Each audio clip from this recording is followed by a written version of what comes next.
Buenas tardes, estamos aquí desde Bogotá, seguimos con la serie de charlas con Orlando Herrera. ¿Qué hubo? ¿Cómo vas? Buenas tardes, Gustavito. ¿Cómo estás? ¿Cómo has pasado, hijo?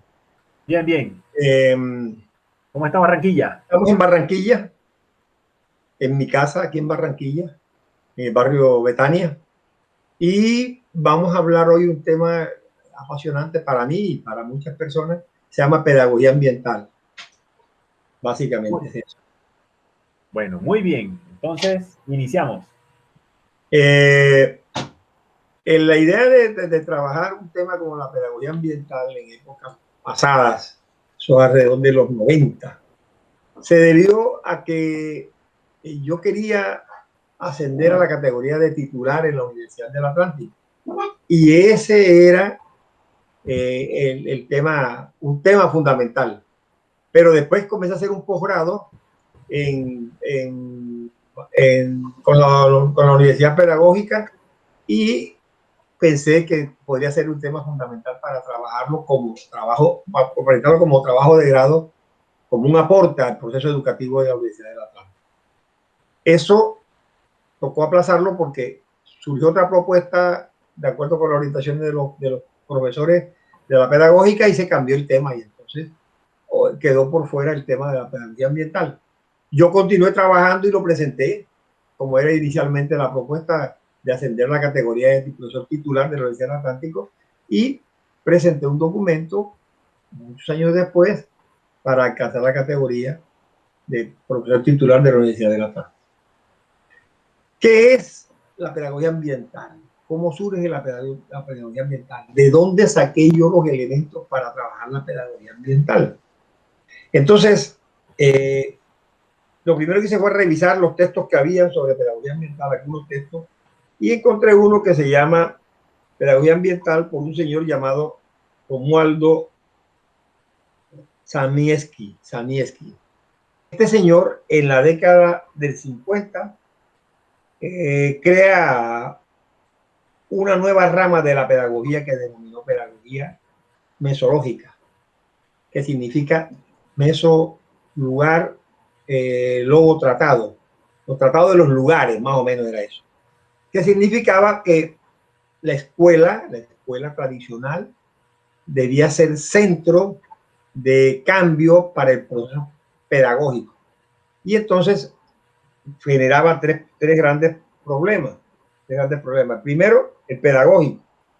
Organizar la escuela con una intención de convertirse en un elemento que sea capaz de cambiar la cultura de los hombres. Y la segunda es la parte de adaptar la educación con el medio ambiente. Y el tercer factor que se estudiaba, que la pedagogía esa mesológica, era que el niño era influenciado por el entorno en los procesos educativos. Entonces, esos tres elementos se iban a tener en cuenta o se van a tener en cuenta para el proceso educativo en la educación escolarizada. Eso generó que se creara la psicología ambiental y posteriormente vino lo que era la educación, la pedagogía ambiental como tal. Entonces, ese es más o menos como un esbozo histórico, una síntesis de un esbozo histórico de cómo surge la idea de la pedagogía ambiental. En la década del 50 y después en la década del 60 la rematan y comienzan a trabajarla con un cierto grado de seriedad. Y yo me embarqué en ese tema y comenzamos a hacer consultas. Y eh, para montar el concepto de pedagogía ambiental, yo tomé varios textos. Un primer texto fue este que se llama Filosofía de la Ambiental, Epistemología, Praxeología y Didáctica, por un señor llamado Daniel Vidal. Este es un filósofo venezolano, un filósofo que trabaja los modelos conceptuales, los modelos. Y él elaboró un modelo en donde arranca desde lo externo hacia lo interno, es decir, el movimiento universal más grande que ha tenido el mundo fue el Big Bang, o primer movimiento, o el soplo divino. El soplo divino, eso arranca desde allí. En el segundo, en un nivel más bajo, viene la fotosíntesis, que en ese momento es lo relacionado ya con la vida en la Tierra. Y posteriormente viene bajando y viene la comunicación y la educación. Y más abajo viene otro nivel, que es el nivel del trabajo humano, el maquinismo. Y por último ya viene la persona. Y con la persona viene el artefacto. Ese modelo permite comprender de manera general el universo. Habla también de varias esferas, de adentro hacia afuera. Primero está el artefacto, en la parte de la tecnosfera. Hacia afuera otra vez viene la antropofera, que es la parte humana, las relaciones que tiene el hombre con lo que va creando y con la naturaleza. Y posteriormente viene ya la biosfera, que es la parte viva, esa que dura millones de años para poder hacer los cambios que se necesitan para que los organismos vayan adaptándose a las condiciones. Ese tipo de modelo hace que se monte otro concepto, que es el concepto de la biosfera. La biosfera. Y paralelamente con la biosfera está la tecnosfera. La tecnosfera que se conoce con el nombre de noosfera. ¿Qué es la noosfera? La noosfera es todos los productos que el hombre ha obtenido con su mente. Y para eso nosotros consultamos un texto que se llama La síntesis ecológica, de un señor de apellido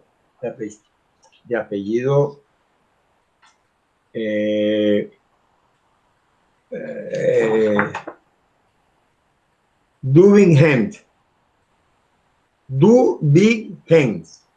Este es un señor que escribe un texto que se llama La síntesis ecológica, y en una parte especial él dedica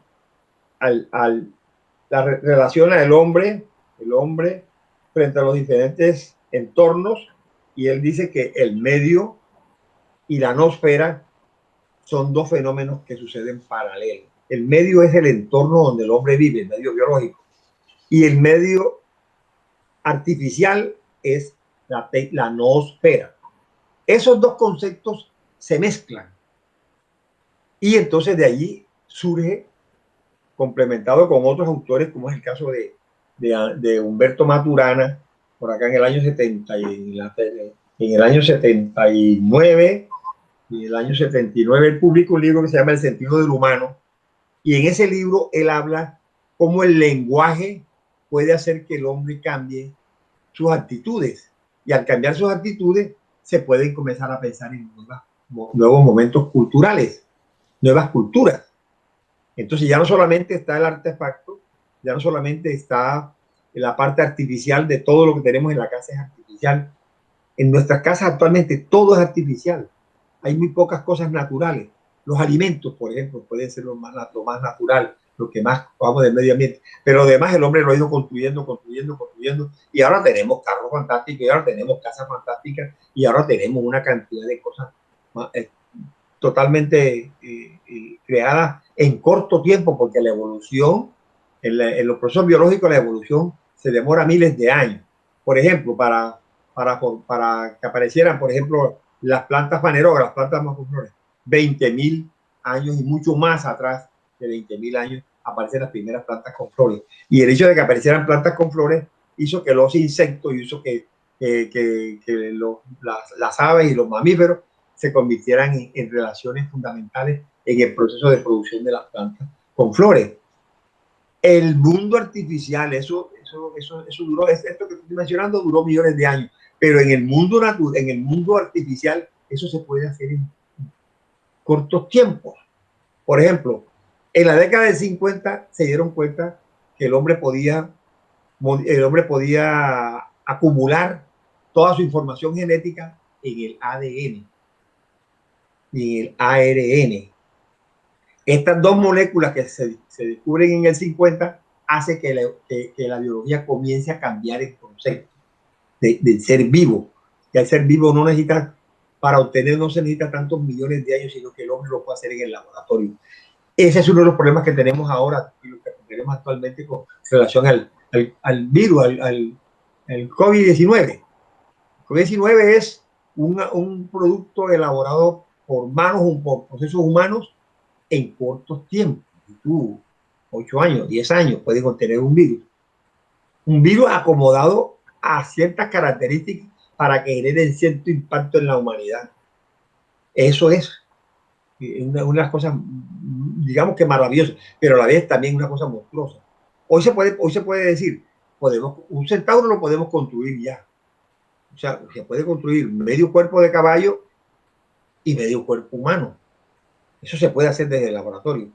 Ya desde antes alrededor del 50, 51, 52, estaban obteniendo, por ejemplo, una mata de papa que daba papa en el suelo, pero que en la parte aérea podía dar tomate. O sea que mezclaron una planta de tomate con una planta de papa, siendo de la misma familia, y producía tomate y papa. Y lo mismo podían hacer con el arroz y con la caña de azúcar y el sorgo. Podían obtener una caña que produjera azúcar y que produjera sorgo. Esto es la manipulación más avanzada de los seres biológicos. No necesita ya tener esos grandes procesos lentos, sino que se lo pueden hacer rapidito. Y entonces están obteniendo una cantidad de variedades de productos biológicos que realmente revolucionan. Ya se pueden obtener múltiples cosas. Muchísimas cosas se pueden modificar. Inclusive también están pensando en crear un hombre con inteligencia artificial que sea fabricada por el hombre. ¿Qué tipo de inteligencia se pueden obtener? Entonces, se trata de eso. Nosotros cuando vamos a hablar de la pedagogía ambiental tenemos que asumir todo este mundo de información para comenzar a comunicar. En síntesis, ¿qué es lo que es la pedagogía ambiental? ¿Qué es lo que es la pedagogía ambiental? La pedagogía ambiental, según Orlando Herrera, y hecho las revisiones bibliográficas pertinentes, podemos decir que la pedagogía ambiental es la construcción de una cultura vigilante del equilibrio entre la noosfera y la biosfera. Por medio de un lenguaje que permita controlar los estados emocionales del hombre. Es decir, que el lenguajear, el hecho de que hablemos permanentemente un hombre con otro hombre, podemos nosotros hacer que el hombre que está pensando de manera sesgada, fuera del contorno de la vida real, revise y se coloque en el centro de esto. Porque ahora el afán de la economía es producir riqueza, acumular riquezas, y de pronto no es la riqueza la que se necesita en este momento, cuando la Tierra se encuentra en un estado tan crítico como está la Tierra, y los seres vivos en la Tierra estamos seriamente amenazados. La pedagogía ambiental nos puede dar la opción que nosotros, sin ir a la escuela, podamos transmitir esa información, porque la pedagogía ambiental se puede hacer en un bus, se puede hacer en un evento cultural, se puede hacer. El ciudadano, lo que hizo Antanas Mockus, es pedagogía ambiental. Cuando él dice camine por la cebra, el hecho de que caminar por la cebra hace que todo el mundo reflexione: para proteger la vida caminamos por la cebra. Fíjate tú cómo es eso. Y comienzan a meter otros elementos que van haciendo que la cultura incida en eso. Entonces, cuando nosotros hablamos de que la pedagogía ambiental es buscar el equilibrio entre la noosfera y la biosfera, buscar el equilibrio entre la noosfera y la biosfera. Buscar el equilibrio significa que el equilibrio es que no haya tanta tecnología y que no haya tanta destrucción de la biosfera. La destrucción de la biosfera va a una velocidad espantosa y el crecimiento de la noosfera va a una velocidad espantosa, pero la noosfera le va ganando a la biosfera. La mayoría de las cosas que se están inclusive mostrando ahora que son acciones de vida es la noosfera la que está predominando. Eso va a tener un impacto negativo porque están preparando algunas cosas, por ejemplo, algunos tipos de alimentos que el hombre no está dispuesto no puede incorporarlo porque no tiene los procesos biológicos para incorporarlo. Entonces son materiales que el organismo tiene después que botar, haciendo grandes inversiones biológicas para poder limpiarse de eso. Eso es a grandes rasgos la idea de qué es lo que quiere la pedagogía ambiental. Es una alternativa para tratar de encontrar puntos de equilibrio entre la noosfera y la biosfera a partir del lenguaje. Ese lenguaje, ese lenguajear que llama el doctor Maturana, es el concepto fundamental en el proceso de construir la pedagogía ambiental. Yo tengo una pregunta. ¿Por qué pedagogía y no andragogía? O sea, ¿por qué orientado hacia los niños y no hacia los adultos? No, es que hay una diferencia. Hay una diferencia. La pedagogía ambiental no es para los niños. La pedagogía ambiental es para cualquier ciudadano, no importa la edad. Esa es la diferencia entre los procesos pedagógicos y la pedagogía ambiental. Porque yo la pedagogía ambiental la puedo hacer en un bus. Cuando un niño me entrega un dulce, él está diciéndome, apóyame. Y si yo no lo apoyo, puedo recibirle o no el dulce. Si lo recibo, le doy la esperanza de que él puede seguir insistiendo en eso para que él pueda convertirse en un emprendedor, comience a buscar las cosas. Pero si yo no le recibo el dulce, y el adulto, yo le recibo el dulce, puede que el niño se decepcione y no insista más en eso. Esa es la pedagogía ambiental, que tú lo puedes hacer con un niño. Eso, a ti te puede ofrecer el dulce un niño, pero también te lo puede ofrecer un adulto, te lo puede ofrecer un viejo, un anciano. Hay muchos ancianos que salen a vender dulce. Entonces uno no puede cortar eso. Es una construcción permanente. No en la escuela. La escuela no es el único centro donde tú puedes aprender. Aprendes muchas cosas por fuera de la escuela. La escuela es un elemento fundamental para consolidar valores. La escuela. Entonces eso sería educación ambiental, no pedagogía, porque este es un proceso en el que se van construyendo cada elemento para hacer cada actividad. Esa es la diferencia. No va a haber, no es solamente el niño, no, es a cualquier edad. Hasta los ancianos pueden aprender un tabaco o apagar el tabaco, porque no debe fumar. ¿Tú te acuerdas de la experiencia que tuvimos con el abuelo Antonio, que dejó de fumar a los 70 y pico de años, y una persona muy querida por él le comenzó a decir, eso es pedagogía ambiental, porque tú estás haciendo. Yo quiero que tú sigas viviendo y quiero que te conserves la vida. ¿Cómo? Dejando de fumar, porque la vida del fumador es más corta que la del fumador. Es una experiencia de pedagogía ambiental. ¿Qué otras cosas? Oye, y con respecto a los grandes pensadores con respecto a la pedagogía, por ejemplo, no sé, Piaget, Rousseau Bueno, o el mismo Paulo Freire, ¿tienes algún comentario?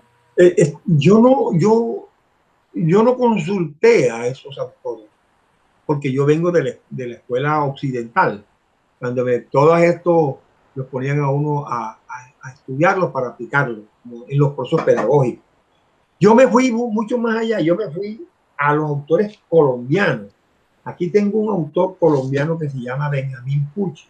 Benjamín Puche es un tipo que estudió ingeniería civil en Cartagena, pero él no alcanzó a graduar. Él hizo la ingeniería como hasta el quinto semestre. Después de eso tirado y se fue a trabajar la cultura zenú. Y el tipo construyó unos procesos pedagógicos para enseñar a leer a los indígenas. Él, a través de la trenza, enseñaba a leer, enseñaba a multiplicar, a través de la trenza de este sombrero. Trenza, de trenzar. Con la trenza él hacía figuras, les enseñaba a hacer figuras de las letras del alfabeto. Y a partir de ahí él les enseñaba a leer. Él enseñaba a sumar, a restar y a multiplicar con las pintas que hacía el sombrero volteado.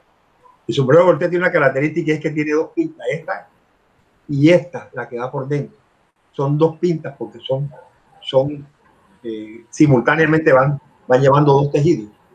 Es una cosa bien compleja. Y él estudió, inclusive hizo unos estudios matemáticos para demostrar que los números de los sombreros eran 19, 21. Entonces, él los tiene, se saben, se pueden hacer las cuentas con las pintas que están aquí en la copa del sombrero.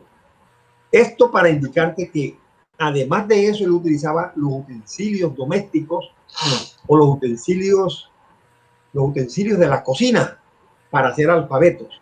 Entonces es un tipo que se sale del ortodoxo. No hay tantos procesos de reflexión, sino de construcción, de acuerdo con las mismas necesidades que tiene. Entonces él fue un referente para mí. Pero también busqué otro autor que es también maravilloso, colombiano, barranquillero.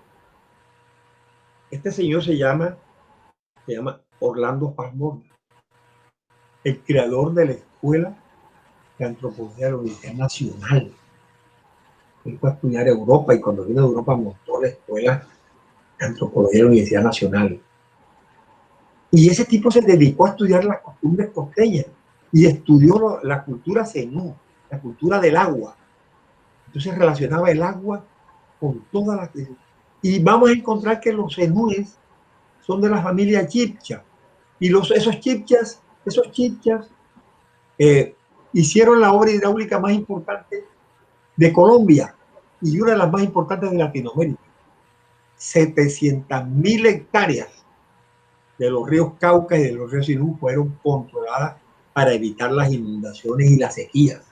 Ellos regulaban los ríos durante 1000 años, estuvieron construyendo esos canales y esos terraplenes que lograron regular y tenían cultivos de pan cojero, o sea, cultivos pequeños y cultivos extensivos de maíz, de algodón, de yuca, etcétera. Estos cultivos los hacían dependiendo de las necesidades y solamente habían otros pedacitos de terraplenes que hacían chiquiticos que era para que el tipo cogiera, lo tuviera a la mano.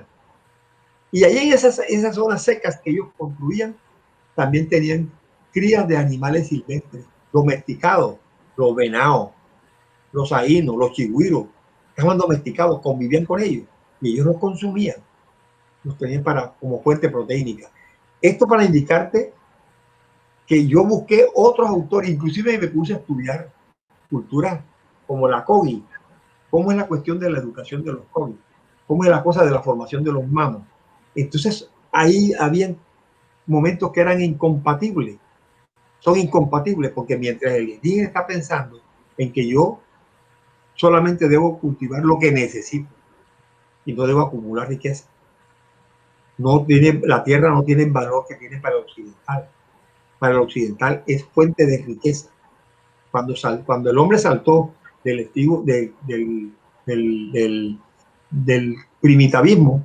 primitivismo, saltó al esclavismo, ya ahí había un concepto sobre la tierra y sobre cómo manejar las relaciones interhumanas, interpersonales. Y allí se saltó al feudalismo.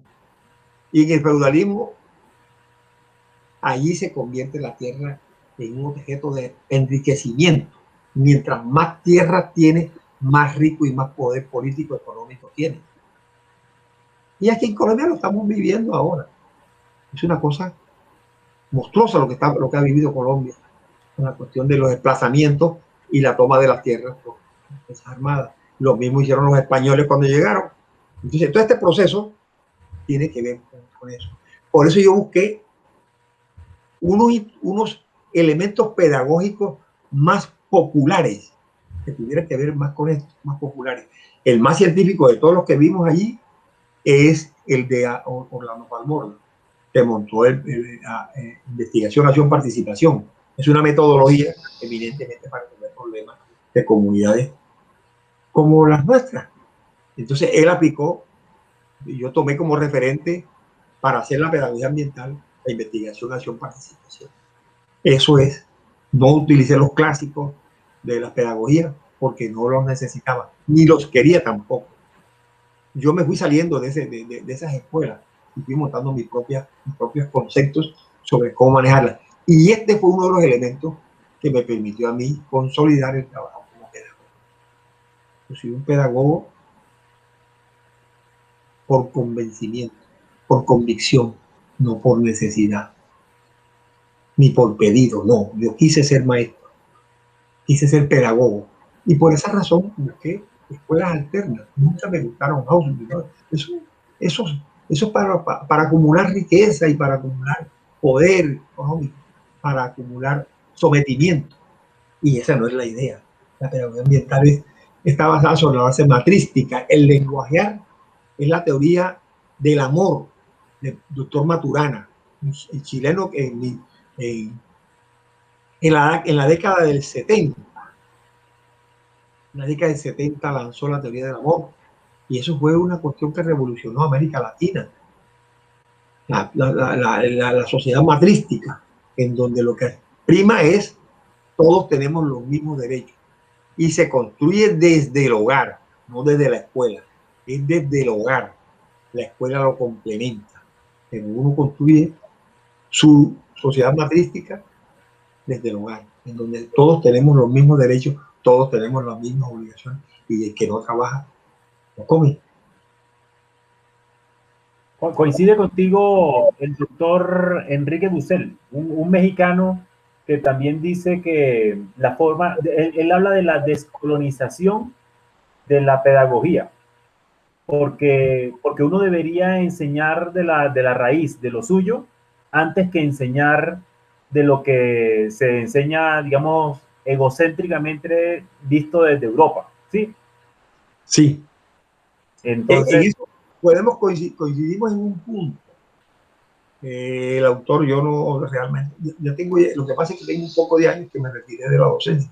Yo estoy jubilado desde el 95, entonces hasta esta época ya han pasado casi 40 años, o 20, 30 años, y ya yo no estoy en ese viaje. Sin embargo, nosotros tenemos en cuenta, muy en cuenta, los conceptos de los campesinos, de los indígenas. Inclusive hay una parte de estas conversaciones que vamos a hablar sobre la pedagogía de diferentes cosas. Por ejemplo, la basura como un recurso pedagógico para construir la cultura, la biodiversidad como un factor. Ahí en la biodiversidad nosotros tomamos a partir de los conceptos que tiene el indígena, a partir del concepto que tiene el campesino, a partir del concepto que tiene el afrodescendiente y a partir del concepto que tienen los ingenieros agrónomos modernos, en los que dicen que tierra arrasada es la cultura occidental. Entonces, uno tiene que buscar los elementos que te permitan enriquecer el elemento que tú quieres. Ahí en ese caso, los elementos de los amerindios son muy importantes. Que fue lo primero que hicieron los españoles, arrasar con todos esos conceptos, destruirlos para dejarlos, a someterlos a las creencias occidentales. Nefasta para nosotros, nefasta para todo el mundo, porque ahí lo que prima es el enriquecimiento. No hay un agua media, sino observa lo que está pasando actualmente en nuestro país. Es una guerra, es a matar. Y acá la pedagogía dice conversar, conversar para persuadir al otro o que el otro te persuada a ti. En esa dinámica se centra y se hace con base en el amor, no con base al sometimiento. Esa es la teoría que nosotros manejamos la pedagogía ambiental y puede coincidir en parte con los pueblos mexicanos.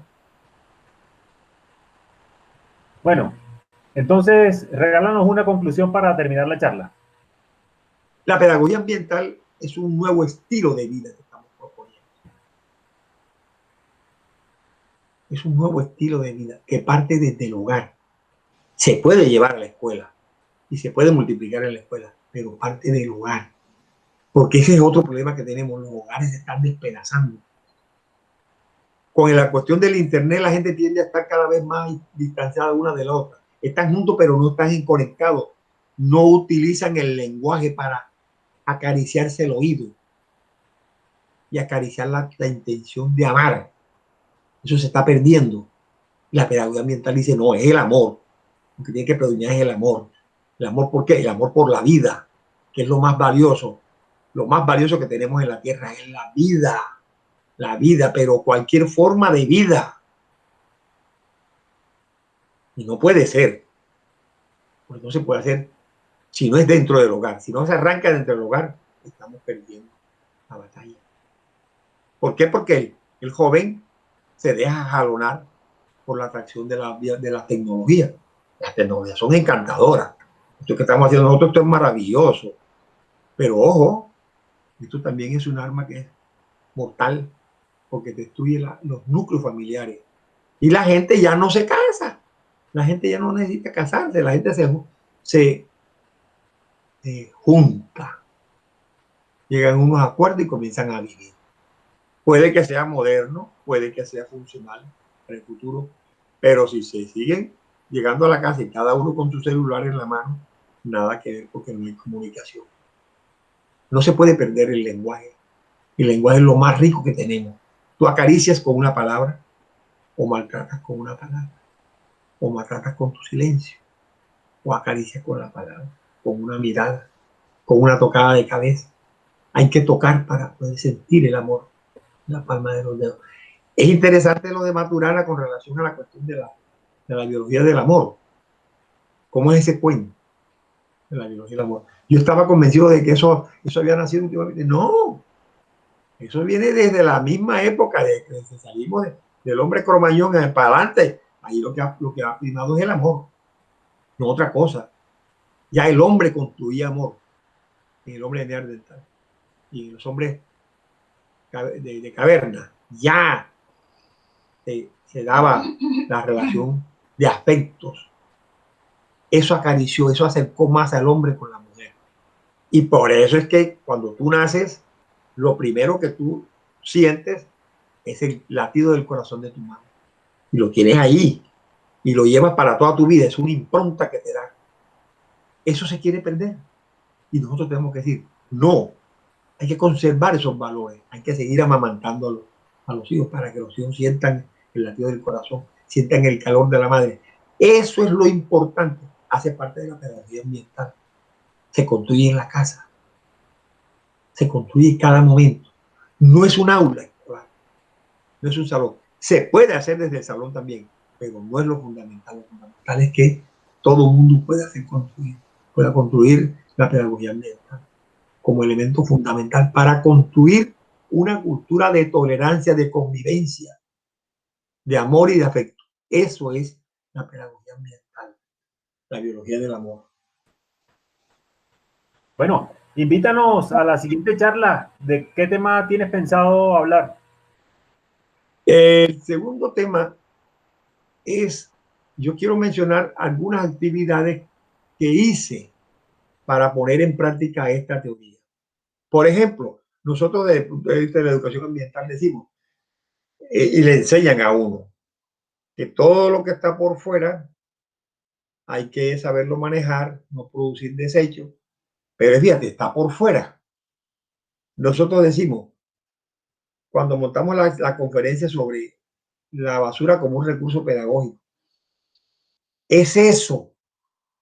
Cómo yo no pienso de que la basura está por fuera de mí, sino la primera caneca es mi cuerpo. ¿Qué le hago o qué ingiero en mi cuerpo para después tener ese hipótesis para botarlo? ¿Cuánta inversión tengo desde el punto de vista biológico, desde el punto de vista cultural? La gente lo obliga a uno a que coma lo que no debe comer, sino lo que los enriquece a ellos. Y entonces ese es un punto para discutir, para mencionar. Listo. Podemos, Ese podemos será el tema de la siguiente charla. pues, la siguiente charla puede ser, como yo hice varias charlas, puede ser un tema, puede ser la pedagogía de la basura, la basura como un recurso pedagógico, como un recurso didáctico para hacer pedagogía ambiental, como yo lo puedo hacer. Yo puedo Bueno, hacer. despidámonos y en la siguiente hablamos entonces de ese tema. Ok, bien, gracias. Gracias por atenderme. No sé. Gracias Vale, a vale. ustedes. Bueno, chao, chao. Chao, gracias. Bueno, ya, ¿la cerraste? Ahí todavía dice grabando. ¿Estás grabando? Ahí todavía dice grabando acá. Sí, dame un segundo. Arriba dice grabando. Arriba dice grabando.